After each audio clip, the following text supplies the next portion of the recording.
No war is necessary. There is no doubt that no rational one, no decent one will say that there is an unnecessary war, an unnecessary war. No war is necessary.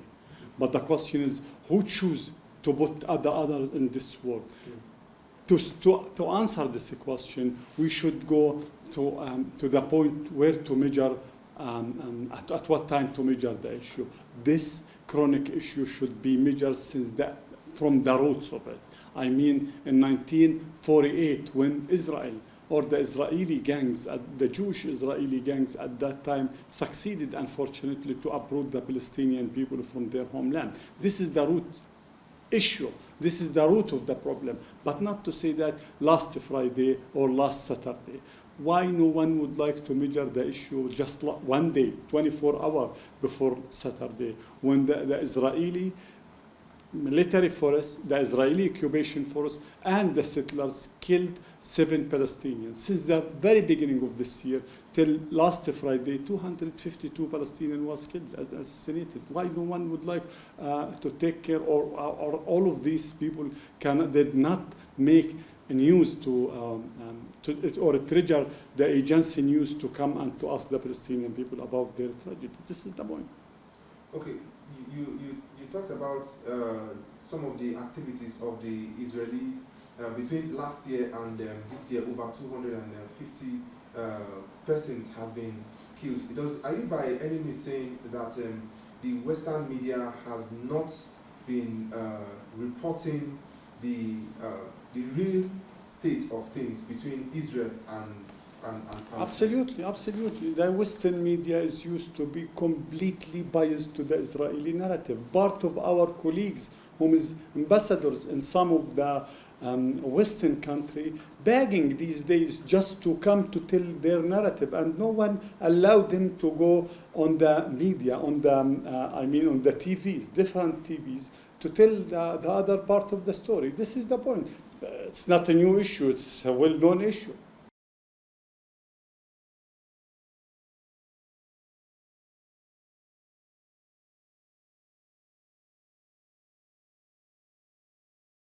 Again, this is a very important question. The only way for the Israeli to justify their occupation, to justify the current running genocide that they're conducting against the Palestinian people, to justify the war crime that they conducted before and conducting right now, is to align or to classify part of the Palestinian people, likewise other terrorist groups all around the world. The question is, are we rational enough to take a deep look to this issue? Let me just give you other example, more than one example when it came to the classification and how the Israeli occupation classified the people whom is resisting their occupation, whether they are a military resistance or peaceful resistance or by any means to resist them. They classified the President Abbas, who's the one signed Oslo Accord, as a terrorist diplomat.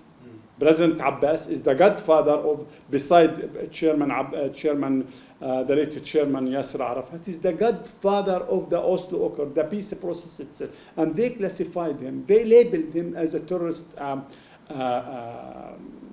diplomat.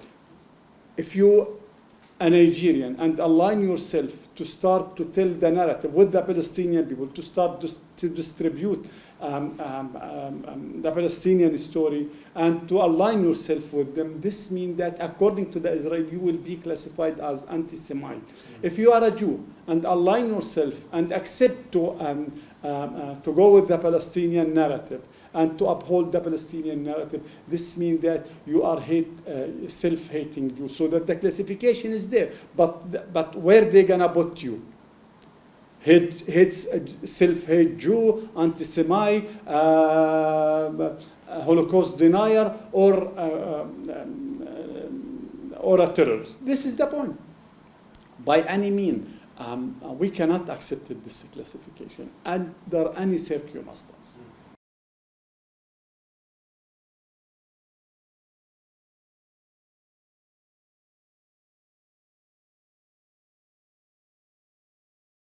The ground is there. The path is already open. I'm coming to that. The ground is there. The path is there.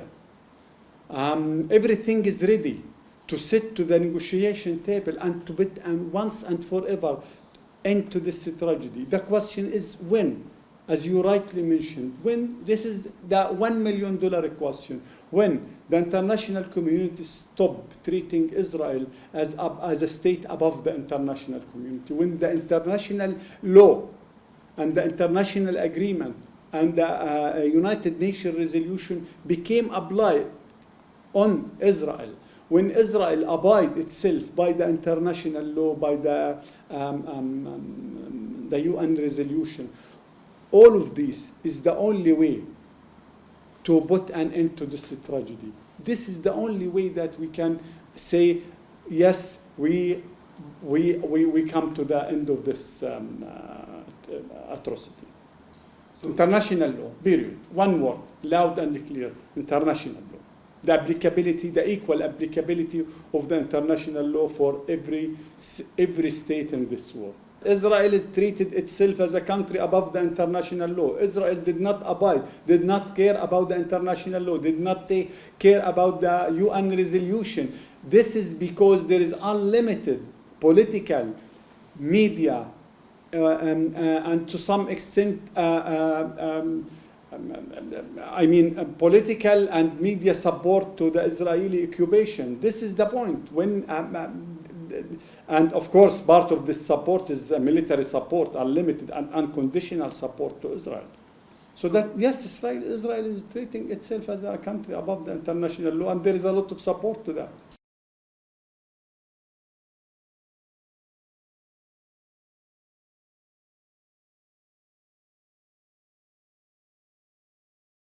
It's not only one example or two, tens of examples, but let me take you back 75 years ago when the United Nations adopted a resolution 181.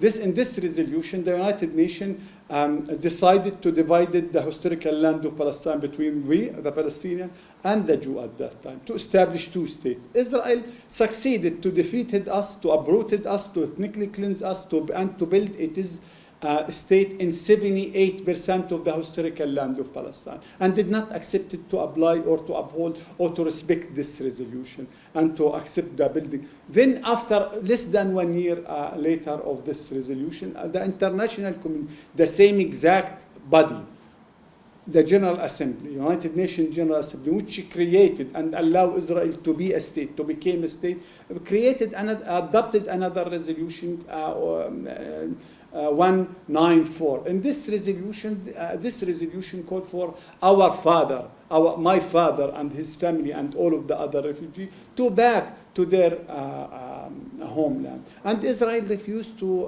adopt this resolution. Israel became a member state on the United Nations under one condition, is to accept the applicability of 181 resolution and 194 resolution. And they issued and sent an official letter. They will accept it if after they will become a member in the United Nations. And they became a member, and they refused to apply to the applicability of those two resolutions. This is very basic resolution. But if you want to go to or if you want to dig of the international law, no, Israel did not recognize Geneva Convention, and it is or the UN Charter or anything. Israel is a country, treated itself as a country above the international law, and this is a well-known issue.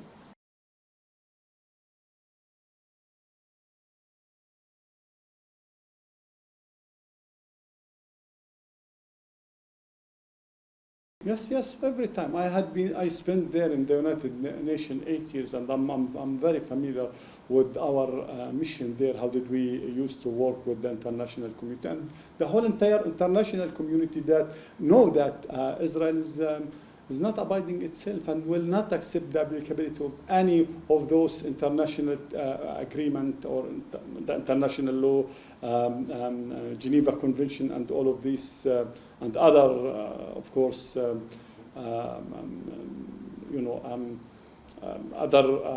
international documents and other issues will not allow, did not abide by any one of it. The international community know that. Everyone all around the world know that Israel is a country above the law.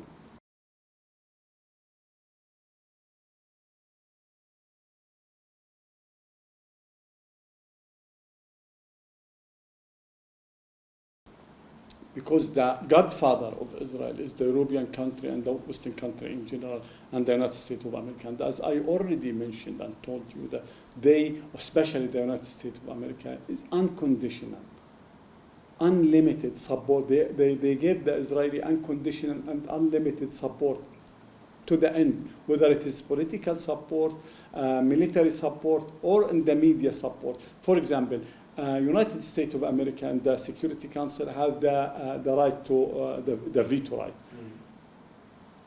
America used the veto right approximately 80 times during the whole entire history, more than half of it against the Palestinian people in favor of the Israeli occupation.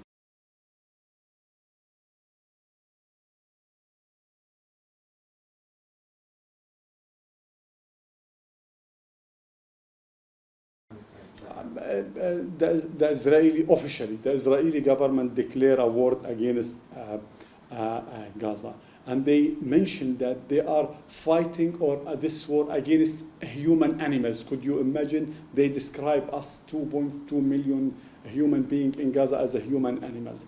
They completely shut down electricity, water, food supply, medicine supply. Everything is completely shut down. And this very morning, calling for 50% of the Gaza inhabitant from in the north to move to the south.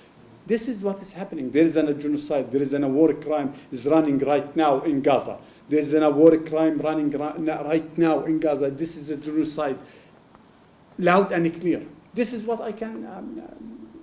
This is something you should know. You should back to what is the UNRWA reporting and other honest or neutral mediator. What did they reporting about the human situation there in Gaza?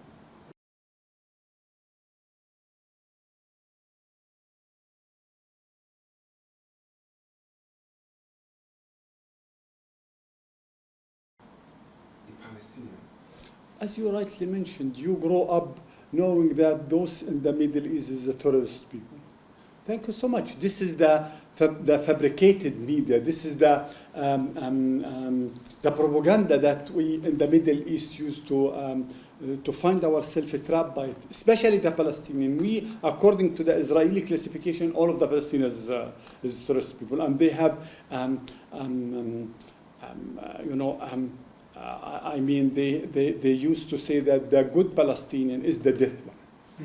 Wow. This is something is well known. You can search it. Google search it.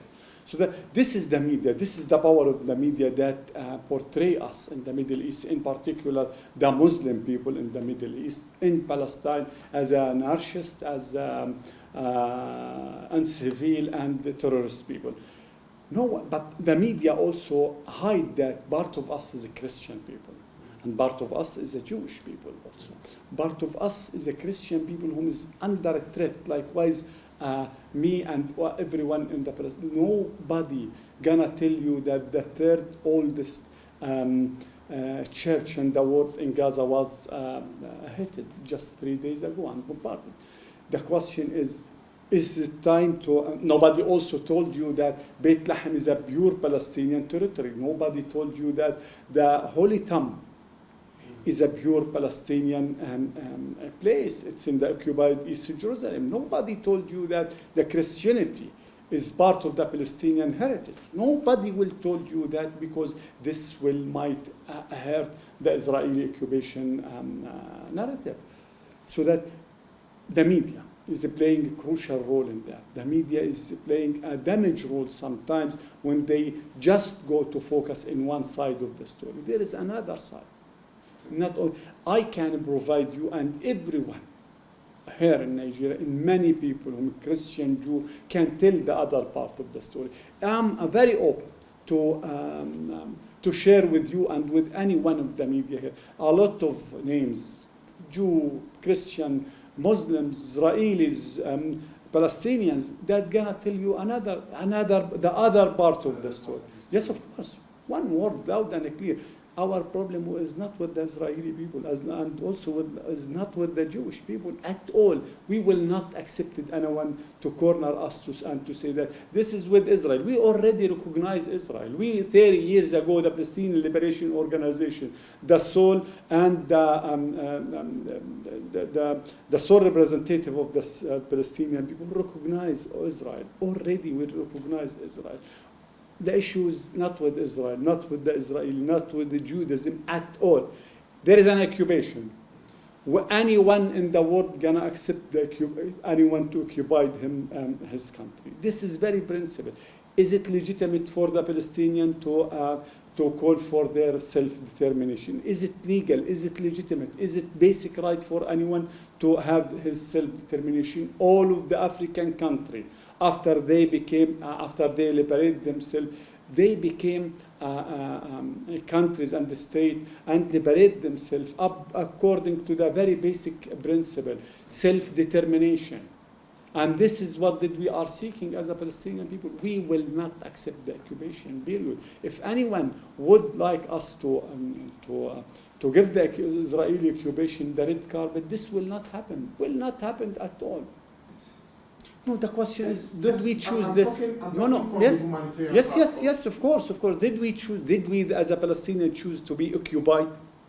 This is the point, this is the essence, this is the source, this is the main root of the issue. We did not choose to be fallen under the Israeli occupation. This is the point. Under any circumstance, when you want to solve any problem, the ABC tools to solve any problem is to go to the root of that. Not to say what is happening, what is the consequence. All of what we watch these days is a consequence to the Israeli occupation. When we solve the problem of the Israeli occupation from the root, all of this will be eliminated. This is what did the history what did the history learn us? I'm represented the government here, and we as a Palestinian government have one tongue, one word. International law, international applicability of the international law. This is the same message that we're going to convey it whether to the Israeli government or any government all around the world. Let us, for the first time ever in this cause, in the Palestinian cause, to uphold, to stand firm, to apply the international law. Period. Is it fair or not fair? No, I'm asking, is it fair to uphold and apply the international law?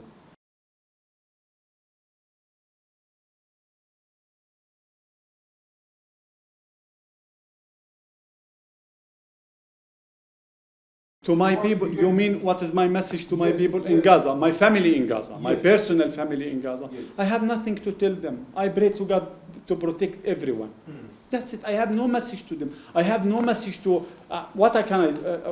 I could not communicate with them. I disconnected to communicate with them since more than 24 hours.